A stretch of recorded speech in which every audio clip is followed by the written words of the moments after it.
Hi everyone, welcome back to the rural investor.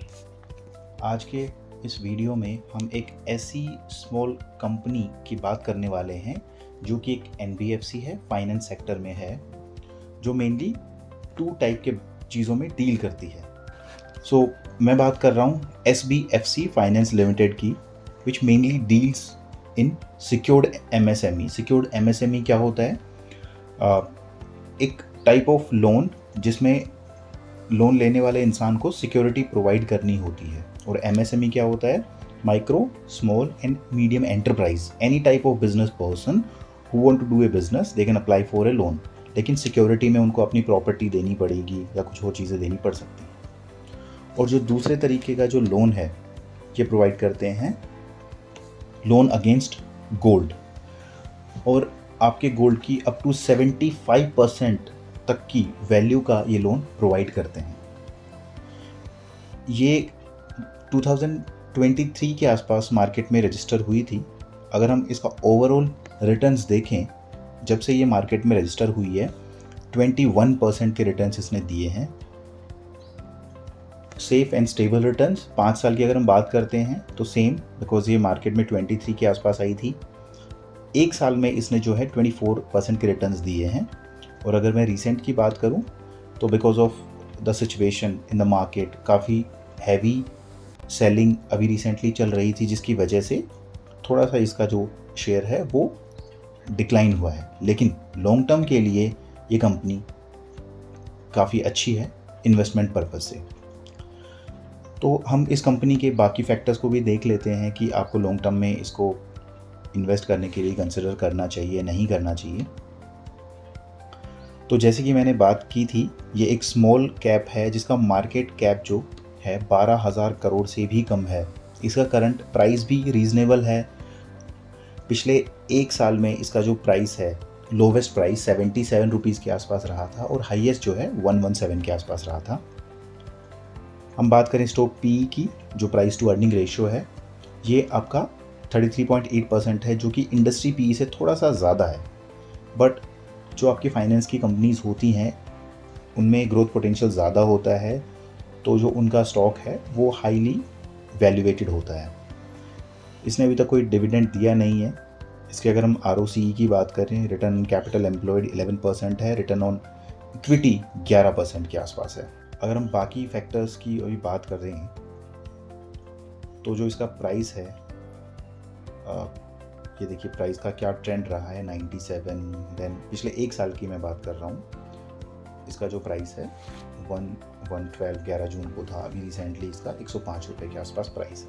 अगर हम इसकी वॉल्यूम्स की बात करें कि किस क्वांटिटी में इसकी बाइंग एंड सेलिंग हो रही है, तो आप यहाँ पे देख सकते हैं। अगर मैं रिसेंट की बात करता हूँ तो ऑलमोस्ट 9 लाख के आसपास आज की डेट में 16 जून को इसकी ट्रेडिंग हुई है, बाइंग एंड सेलिंग हुई है।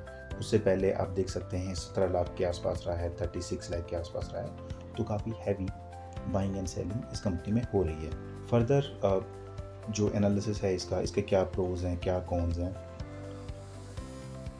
इस कंपनी ने काफ़ी अच्छा प्रॉफिट बना के अभी तक ओवरऑल जो कैगर है, कंपाउंडेड एनुअल ग्रोथ रेट 57.6% के आसपास पिछले 5 साल में दिया है।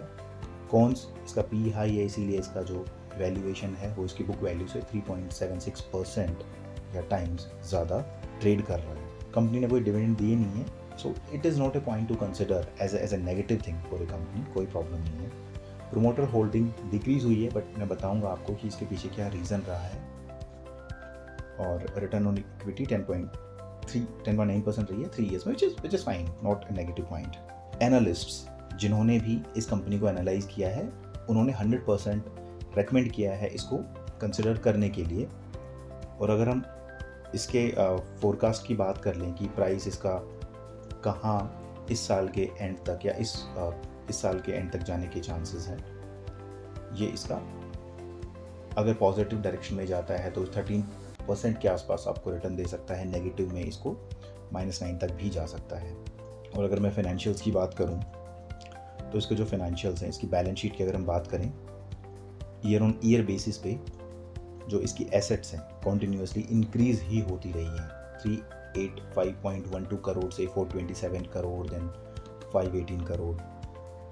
अगर आप लाइबिलिटीज़ की बात करें तो लाइबिलिटीज़ 268 करोड़ के बाद 327 करोड़ हो गई थी बढ़ के, लेकिन फिर कंपनी ने 277 करोड़ जो है वो ओवरऑल रखा है, काफ़ी कम किया है इसको। अगर हम इसकी इनकम की बात कर लें तो इसका जो रेवेन्यू है आप देख सकते हैं काफ़ी ज़बरदस्त ग्रोथ रही है। 2022 से लेके फाइनेंशियल ईयर 25 में ऑलमोस्ट डबल से भी ज़्यादा जो इसकी है वो रेवेन्यू रही है। इसका एबिटा भी इंक्रीज़ हुआ है, इसकी जो इनकम है वो भी इंक्रीज़ हुई है, अर्निंग पर शेयर भी इसका 0.80% से सिंस 2022 से 25 में आके 3.21% रहा है। और अगर मैं बात करूं कि इसके जो कॉम्पिटिटर्स हैं वेरियस एस्पेक्ट्स पे, अगर हम उनके साथ कंपैरिजन की बात करें तो इसका जो पीई सबसे ऊपर रहा है, इसका पीबी भी सबसे ऊपर रहा है, बिकॉज इसका वैल्यूएशन है वो थोड़ा सा हाई है। अगर हम टेक्निकल्स की बात कर लेते हैं तो इसका जो 14 डेज का जो RSI है वो थोड़ा हाई है, बट कोई बड़ी प्रॉब्लम नहीं है, बिकॉज अगर आप लॉन्ग टर्म के लिए इस कंपनी में इन्वेस्ट करने की सोचते हैं तो ये जो फैक्टर आप इसको नेगलेक्ट कर सकते हैं। अगर हम पिछले 1 साल के रिटर्न्स की बात करें SBFC वर्सेस इसके जो कॉम्पिटिटर्स हैं PFC, IRFC, तो SBFC ने 34% पॉजिटिव में रिटर्न दिए हैं, जबकि IRFC एंड PFC ने नेगेटिव में 16 एंड 13% रिटर्न्स दिए हैं। आइए अब बात करते हैं इसके प्रोमोटर्स होल्डिंग की, कि प्रोमोटर्स की होल्डिंग क्यों डिक्रीज़ हुई, क्या रहा। अगर मैं बात करूं स्टार्टिंग फ्रॉम जून 2024 जो प्रोमोटर्स की होल्डिंग थी वो 55.19% थी, जो कि टोटली अनप्लेस्ड थी।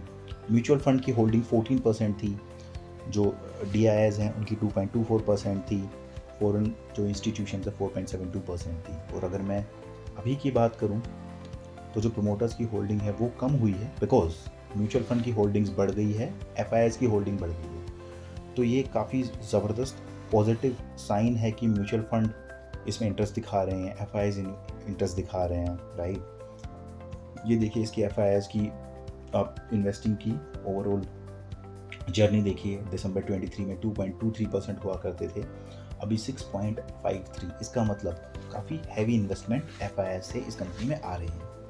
अगर हम बात कर लेते हैं म्यूचुअल फंड की, तो आप म्यूचुअल फंड का भी देख लीजिए, दिसंबर 23 में 10.15% से बढ़कर मार्च 25 में 15.56% हो गई है। और अगर मैं DIIs की बात करूं तो जो DIIs हैं वो ऑलमोस्ट कांस्टेंट रहे हैं, कुछ ज़्यादा चेंज नहीं आया है। ये सब म्यूचुअल फंड हैं जिसमें इस कंपनी के जो शेयर्स हैं वो एडेड हैं, इन के पोर्टफोलियो में एडेड हैं। SBI स्मॉल कैप में सबसे ज़्यादा 2.96% है। और अगर हम इस कंपनी के रिसेंट के रिजल्ट्स की बात करें तो approximately 27 to 30% overall revenue growth plus profit growth इस कंपनी में आया है। तो आप इस कंपनी को इन्वेस्टमेंट के लिए कंसिडर कर सकते हैं। हमारी कोई रिकमेंडेशन नहीं है, बट लॉन्ग टर्म ग्रोथ के लिए ये कंपनी में काफ़ी पोटेंशियल है, तो आप इस कंपनी के साथ अपनी इन्वेस्टमेंट जर्नी को स्टार्ट कर सकते हैं। Thank you. अगर आपको ये वीडियो पसंद आया हो so please share, like and subscribe the rural investor signing off.